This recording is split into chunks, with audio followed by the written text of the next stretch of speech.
नमस्कार दोस्तों, मैं महक सरबल्ली आप सभी का हमारे इस लर्न टू लीड ट्यूटोरियल्स में स्वागत करती हूँ। दोस्तों, ये चैनल सिर्फ और सिर्फ आप लोगों के लिए बनाया गया है, जिसके माध्यम से आप पूरे भारत में मौजूद बच्चे जो शैक्षिक परीक्षाओं में उत्तीर्ण होना चाहते हैं 100% निःशुल्क तैयारी कर सकते हैं। इस चैनल में हम आपको UGC, NET, JRF, CTET, PTET, KVS, NVS, BEd, MEd और इससे रिलेटेड सभी परीक्षाओं से संबंधित तैयारी करवा रहे हैं। फ्रेंड्स, ये भारत का 100% निःशुल्क सोशल एजुकेशनल चैनल है। इस चैनल का ज़्यादा से ज़्यादा फ़ायदा उठाने के लिए इसको जितना हो सकता है उतना लाइक कीजिए और सब्सक्राइब कीजिए, और इसके डेली के अपडेट्स पाने के लिए इसका बेल बटन ज़रूर दबा दीजिए और लोगों को फ़ायदा दिलवाने के लिए इसे शेयर कीजिए। ठीक है फ्रेंड्स, आज हम इसमें करेंगे UGC, NET, JRF, CTET, PTET Hindi paper 2 के विषय में। ठीक है, आज हम इसमें हिंदी पेपर 2 करेंगे। उसके साथ ही साथ पेपर 2 के साथ साथ हमारे चैनल में पेपर 1 की भी फुल फ्लेज तैयारी करवाई जाती है, इसलिए उन वीडियोस को पाने के लिए भी आप इसको लाइक और सब्सक्राइब ज़रूर कीजिए। ठीक है, आज हम करने वाले हैं इसमें हिंदी। ठीक है, तो पिछली वीडियो में हमने किया हिंदी। दोस्तों, है हमारी भाषा राष्ट्र की भाषा। ठीक है, तो हिंदी में हमने पिछली वीडियो में किया था हिंदी भाषा का उद्भव और विकास, तो उसी को हम आगे कंटिन्यू करेंगे। हम हिंदी भाषा के उद्भव कैसे हुआ, उसका विकास कैसे हुआ, उसका क्रमिक विकास सारा हमने किया था। ठीक है, तो अब हम कर रहे हैं हिंदी भाषा की उपभाषा और उसकी बोलियां एक अच्छे से ट्रिक के साथ। ठीक है, हिंदी भाषा की उपभाषा व उनकी बोलियां। ठीक है, अब फ्रेंड्स, हिंदी भाषा, उपभाषा और बोलियां, हमने हिंदी का उद्भव और विकास में हिंदी का कहाँ से उत्पन्न हुई ये तो हमने कर लिया। अब भाषा क्या है, उपभाषा क्या है और बोलियां क्या है। ठीक है, तो फ्रेंड्स, बोली क्या है? एक छोटे क्षेत्र में बोली जाने वाली भाषा बोली कहलाती है। एक छोटे क्षेत्र में बोली जाने वाली भाषा बोली कहलाती है। और ध्यान देने वाली बात यह है कि बोली में साहित्य की रचना नहीं होती है। ठीक है, बोली में साहित्य की रचना नहीं होती है। और उसके बाद आती है उसका बड़ा विस्तृत, बोली का विस्तृत रूप उपभाषा। अगर किसी बोली में साहित्य रचना होने लगे तो, हमने कहा कि बोली में साहित्य रचना नहीं होती, तो प्रश्न ये उठता है कि अगर किसी बोली में साहित्य रचना होने लगे तो दोस्तों, अगर किसी बोली में साहित्य रचना होने लगे तो इसका मतलब है कि उसके क्षेत्र का विकास हो गया, उसका क्षेत्र विस्तृत हो गया और वह बोली ना रहकर उपभाषा बन गई है। वो बोली का क्षेत्र जो है वो छोटे से बड़ा हो गया है। ठीक है, और वो बोली ना रहकर उपभाषा बन गई है। अब भाषा क्या है? साहित्यकार जब उस भाषा को अपने साहित्य के द्वारा परिनिष्ठित सर्वमान्य रूप प्रदान कर देते हैं। अब जो वही भाषा जो बोली से उपभाषा बनी है, जब उस उपभाषा में साहित्य रचा गया तो साहित्यकार उस उपभाषा को परिनिष्ठित सर्वमान्य रूप प्रदान कर देते हैं, जिससे कि उस उपभाषा का क्षेत्र और भी विस्तृत हो जाता है, जिस कारण वो उपभाषा ना रहकर एक भाषा बन जाती है। ठीक है दोस्तों, तो बोली एक छोटा रूप है, उपभाषा उससे बड़ा रूप है और भाषा उससे भी विस्तृत रूप है। एक भाषा के अंतर्गत कई उपभाषाएं होती हैं तथा एक उपभाषा के अंतर्गत कई बोलियां होती हैं। ठीक है, एक भाषा के अंतर्गत कई उपभाषाएं होती हैं और एक उपभाषा के अंतर्गत कई बोलियां होती हैं। ठीक है, तो हिंदी क्षेत्र की समस्त बोलियों को 5 वर्गों में बांटा गया है। हिंदी क्षेत्र की समस्त बोलियों को 5 वर्गों में बांटा गया है। इन वर्गों को उपभाषा कहा जाता है और इन उपभाषाओं के अंतर्गत 17 बोलियां आती हैं। ठीक है, इन उपभाषाओं के अंतर्गत 17 बोलियां आती हैं। ठीक है फ्रेंड्स, तो अब हमने यही सारा पढ़ना है कि जो उपभाषाएं हैं वो कौन सी हैं। राजस्थानी, पश्चिमी हिंदी, पूर्वी हिंदी, बिहारी हिंदी और पहाड़ी, ये उपभाषाएं हैं और इनके अंदर 17 बोलियां आती हैं। ठीक है, और इन्हीं को हमने देखना है कि कौन सी उपभाषा के अंदर कौन सी बोलियां आ रही हैं। ठीक है, और वो बोलियां कौन से क्षेत्रों में बोली जा रही हैं, ये भी आज हमने देखना है। तो इसको देखने के लिए हमने एक चार्ट बनाया है। ठीक है, जिससे कि हमें ये बड़ा इजीली से हमें दिमाग में बैठ जाएगा ये चार्ट। आज हमने इसको लर्न करना ही करना है कि हाँ, इसमें ये जो भाषाएं हैं 5 और उसमें जो उपभाषाएं हैं वो कौन कौन सी हैं। ठीक है, और वो कौन कौन से क्षेत्रों में बोली जाती हैं। ठीक है, तो अब दोस्तों, अगर हम हिंदी भाषा का एक समूह तैयार किया है हमने इसमें। ठीक है, हिंदी भाषा जो है वो अपने आप में एक भाषा ना होकर भाषाओं का एक समूह है। ठीक है, वो एक भाषा ना होकर भाषाओं का समूह है जिसमें 5 उपभाषाएं और 17 बोलियां आती हैं। तो फ्रेंड्स, इसमें जो 5 उपभाषाएं हैं वो कौन कौन सी हैं? राजस्थानी, पश्चिमी हिंदी, पूर्वी हिंदी, बिहारी और पहाड़ी, ये हैं उपभाषाएं। और अब उपभाषाओं के अंतर्गत बोलियां आती हैं। अब हमने ये देखना है कि कौन सी उपभाषा के अंतर्गत कौन सी बोलियां आती हैं। तो ये हमने ध्यान में रखना है कि राजस्थानी उपभाषा में 5, राजस्थानी उपभाषा जो में है उसमें 4 बोलियां आती हैं। ठीक है, पश्चिमी हिंदी में 5 आती हैं, पूर्वी हिंदी में 3, बिहारी में 3 और पहाड़ी में 2। ठीक है, ये अब इसको हमने याद रखना है। राजस्थान में 4 आती हैं। राजस्थानी में कौन सी आती हैं? मारवाड़ी, ढूंढाड़ी, मेवाती और मालवी, ये आती हैं राजस्थान में। और ये कौन से क्षेत्र में बोली जाती है? राजस्थान में। ठीक है, राजस्थानी उपभाषाओं के अंतर्गत 4 बोलियां आती हैं, मारवाड़ी, ढूंढाड़ी, मेवाती और मालवी। ढूंढाड़ी को जयपुरी भी कहते हैं। ठीक है, और ये राजस्थानी उपभाषा जो है उसके अंतर्गत ये 4 बोलियां मारवाड़ी, ढूंढानी, मेवाती, मालवी राजस्थान क्षेत्र में बोली जाती हैं। अब दूसरे नंबर पे आते हैं हम पश्चिमी हिंदी। पश्चिमी हिंदी में 5 बोलियां आती हैं। खड़ी बोली, जिसको कौरवी भी कहा जाता है, ये क्वेश्चन बहुत इंपॉर्टेंट है, आता ही आता है। और इस भाषा समूह में से आपको क्वेश्चंस आएंगे ही आएंगे, 2 तो पक्का ही आएंगे, इसलिए इसको आप अच्छे से ध्यान से देख लीजिए। पश्चिमी हिंदी बोलियां, खड़ी बोली, कौरवी, खड़ी बोली को कौरवी भी कहा जाता है। और दूसरी बोली है इसमें ब्रज, बुंदेली, बांगरू, कन्नौजी। ठीक है, खड़ी बोली, ब्रज, बुंदेली, बांगरू और कन्नौजी। खड़ी बोली, ब्रज, बुंदेली, बांगरू, कन्नौजी। अब खड़ी बोली को कौरवी भी कहते हैं और बांगरू को हरियाणवी भी कहते हैं। और ये सारी पश्चिमी हिंदी की बोलियां कहाँ बोली जाती हैं? हरियाणा में और उत्तर प्रदेश में। हरियाणा और उत्तर प्रदेश के क्षेत्रों में ये बोलियां बोली जाती हैं पश्चिमी हिंदी की।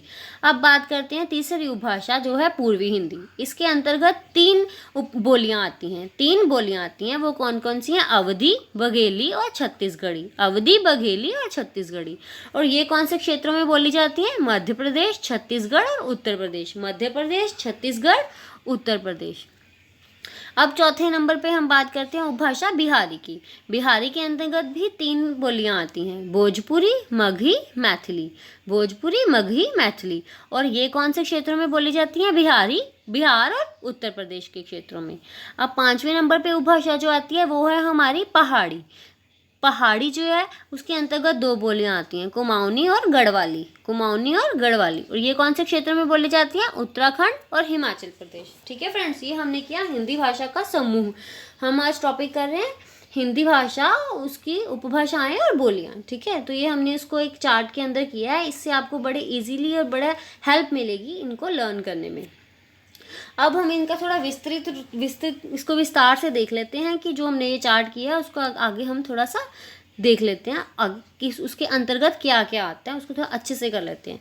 हिंदी की अनेक बोलियां उपभाषाएं हैं जो कि हमें पता ही हैं, जिनमें अवधी, ब्रजभाषा, कन्नौजी, बुंदेली, बघेली, हड़ौती, भोजपुरी, हरियाणवी, राजस्थानी, छत्तीसगढ़ी, मालवी, नागपुरी, घोरठा, ठीक है, परपंचगनिया, कुमाऊनी, मगही आदि प्रमुख हैं।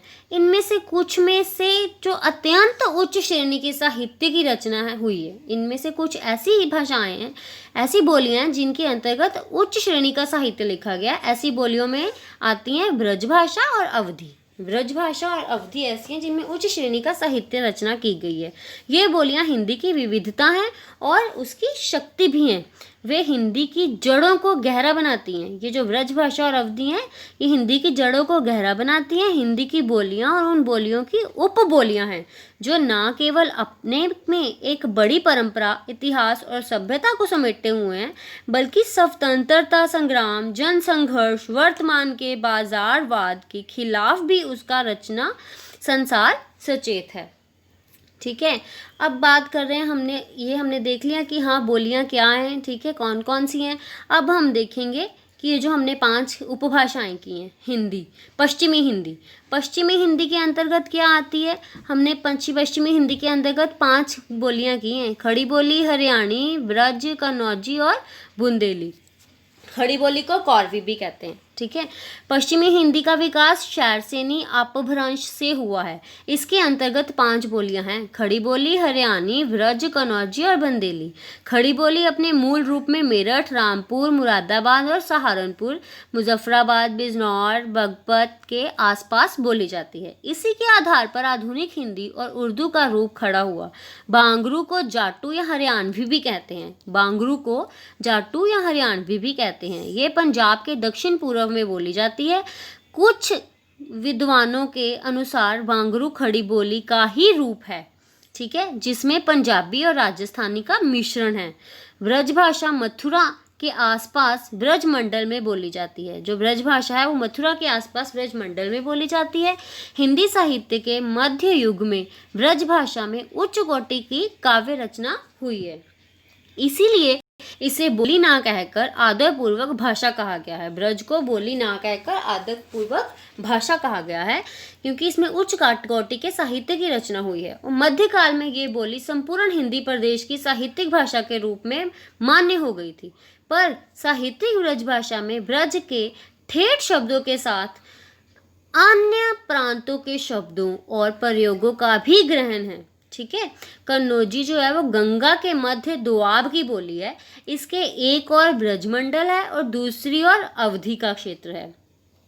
ये ब्रज भाषा से इतनी मिलती जुलती है कि इसमें रचा गया जो थोड़ा बहुत साहित्य है वह ब्रज भाषा का ही माना जाता है। अब बात करते हैं पूर्वी हिंदी की। अभी हमने बात की पश्चिमी हिंदी उपभाषा की, अब हम बात कर रहे हैं पूर्वी हिंदी उपभाषा की। इसके अंतर्गत कितनी आती हैं? इसके अंतर्गत आती हैं 3। कौन कौन सी हैं? अवधी, बघेली और छत्तीसगढ़ी। अवधी अर्धमागधी प्राकृत की परंपरा में है। ये अवध में बोली जाती है। इसके 2 भेद हैं, पूर्वी अवधि और पश्चिमी अवधि। अवधि को बैसवाड़ी भी कहते हैं। तुलसी के रामचरितमानस में अधिकांशतः पश्चिमी अवधि मिलती है और जयसी के पद्मावत में पूर्वी अवधि, ठीक है। बघेली बघेलखंड में प्रचलित है। ये अवधि का ही एक दक्षिणी रूप है। छत्तीसगढ़ी पलामू बिहार की सीमा से लेकर दक्षिण में बस्तर तक और पश्चिम में बुंदेलखंड की सीमा से उड़ीसा की सीमा तक फैले हुए भूभाग की बोली है, ठीक है। इसमें प्राचीन साहित्य नहीं मिलता। वर्तमान काल में कुछ लोक साहित्य रचा गया है। अब बिहारी की 3 शाखाएं हैं, भोजपुरी, मगही और मैथिली। ये कहाँ कहाँ बोली जाती हैं? बिहार और उत्तर प्रदेश के क्षेत्रों में। बिहार के एक कस्बे भोजपुर के नाम पर भोजपुरी बोली का नामकरण हुआ है। बिहार का ये कस्बा है भोजपुर, जिसके नाम पर भोजपुरी बोली का नामकरण हुआ है। पर भोजपुरी का प्रसार बिहार से अधिक उत्तर प्रदेश में है। बिहार के शाहाबाद, चंपारण और सारण जिले से लेकर गोरखपुर तथा बारस कमिश्नरी तक का क्षेत्र भोजपुरी का है। भोजपुरी पूर्वी हिंदी के अधिक निकट है। हिंदी प्रदेश की बोलियों में भोजपुरी बोलने वालों की संख्या सबसे अधिक है। इसमें प्राचीन साहित्य तो नहीं मिलता, पर ग्राम गीतों के अतिरिक्त वर्तमान काल में कुछ साहित्य रचने का प्रयत्न भी हो रहा है। मगही के केंद्र पटना और गया है। इसके लिए कैथी लिपि का व्यवहार होता है, पर आधुनिक मगही साहित्य मुख्यतः देवनागरी लिपि में ही लिखा जा रहा है।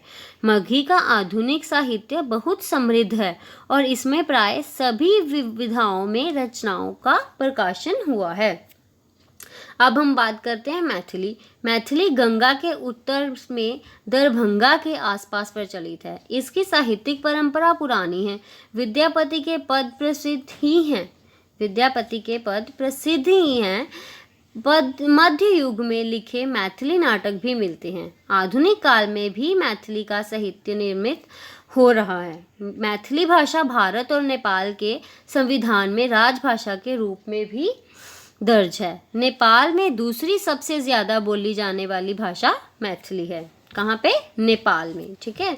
राजस्थानी का, अब हम बात करें राजस्थानी की, ठीक है। हमने पश्चिमी हिंदी, पूर्वी हिंदी, ठीक है, बिहारी और अब राजस्थानी पे आए हैं। राजस्थानी का प्रसार पंजाब के दक्षिण में है। ये पूरे राजपूताने और मध्य प्रदेश के मालवा में बोली जाती है। राजस्थानी का संबंध एक और ब्रज भाषा से है और दूसरी ओर गुजरात से।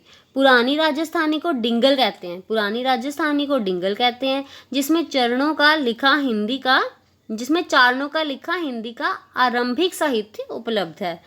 राजस्थानी में गद्य साहित्य की भी पुरानी परंपरा है। राजस्थानी में गद्य साहित्य की भी पुरानी परंपरा है। राजस्थानी की 4 मुख्य बोलियां हैं या विभाषाएं हैं, मेवाती, मालवी, जयपुरी और मारवाड़ी।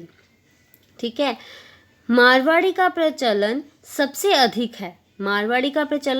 अधिक है। राजस्थानी के अंतर्गत कुछ विद्वान भिली को भी लेते हैं, कुछ विद्वान हैं जो भिली को भी लेते हैं। ठीक है, और जयपुरी को डुडाणी भी कहते हैं, और ये राजस्थान के क्षेत्र में बोली जाती है।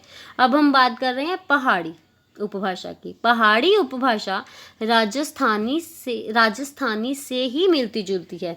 इसका प्रसार हिंदी प्रदेश के उत्तर हिमालय के दक्षिणी भाग में नेपाल से शिमला तक है। इसकी 3 शाखाएं हैं, पूर्वी, मध्यवर्ती और पश्चिमी।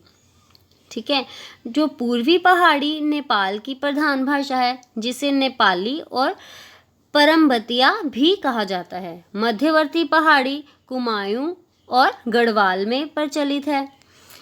इसके 2 भेद हैं, कुमाऊनी और गढ़वाली। ये पहाड़ी उपभाषाएं नागरी लिपि में लिखी जाती हैं।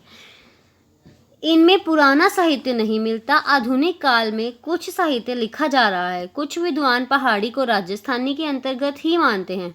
पश्चिमी पहाड़ी हिमाचल प्रदेश में बोली जाती है। इसकी मुख्य उपबोलियों में मंडियाली, कुल्लवी, चांब्याली, कयोंथली, कांगड़ी, सिरमौरी, बघाटी और बिलासपुरी प्रमुख हैं।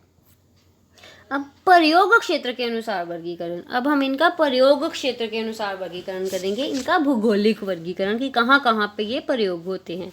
हिंदी भाषा का भौगोलिक विस्तार काफ़ी दूर दूर तक है, जिसे 3 क्षेत्रों में विभक्त किया जा सकता है, हिंदी क्षेत्र, अन्य भाषा क्षेत्र और भारतेतर क्षेत्र। अब हिंदी क्षेत्र क्या है? हिंदी क्षेत्र में हिंदी की मुख्यतः 17 बोलियां बोली जाती हैं। हिंदी क्षेत्र में हिंदी की मुख्यतः 17 बोलियां बोली जाती हैं, जिन्हें 5 बोली वर्गों में इस प्रकार विभक्त किया गया, जो हमने पीछे किया भी है। पश्चिमी हिंदी, पूर्वी हिंदी, राजस्थानी हिंदी, पहाड़ी हिंदी और बिहारी हिंदी। अब अन्य भाषा क्षेत्र, हिंदी का क्षेत्र तो हमने कर लिया। अन्य भाषा के क्षेत्रों के अनुसार अगर इसका भौगोलिक विस्तार देखें तो इनमें प्रमुख बोलियां इस प्रकार हैं। दक्षिणी हिंदी, ठीक है, दक्षिणी हिंदी में गुलबर्गी, बीदरी, बीजापुरी और हैदराबादी आदि। बम्बईया हिंदी, कलकतिया हिंदी तथा शिलंगी हिंदी, बाजार हिंदी जिसे हम कहते हैं, आदि। ठीक है, अब तीसरा है भारतेतर क्षेत्र। भारत के बाहर भी कई देशों में हिंदी भाषी लोग काफ़ी बड़ी संख्या में बसे हुए हैं। सीमावर्ती देशों के अलावा यूरोप, अमेरिका, ऑस्ट्रेलिया, अफ्रीका, रूस, जापान, चीन तथा समस्त दक्षिण पूर्व व मध्य एशिया में हिंदी बोलने वालों की बहुत बड़ी संख्या है। लगभग सभी देशों की राजधानियों के विश्वविद्यालयों में हिंदी एक विषय के रूप में पढ़ाई जाती है। भारत के बाहर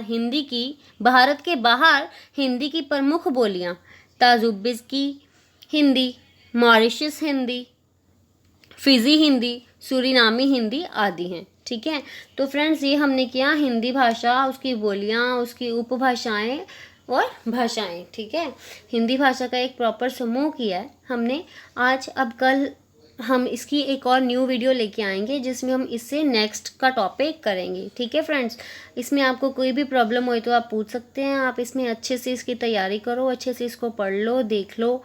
ठीक है, और हमारी वीडियो को लाइक, सब्सक्राइब और शेयर ज़रूर कीजिए। Thank you for watching and sharing. Thank you so much.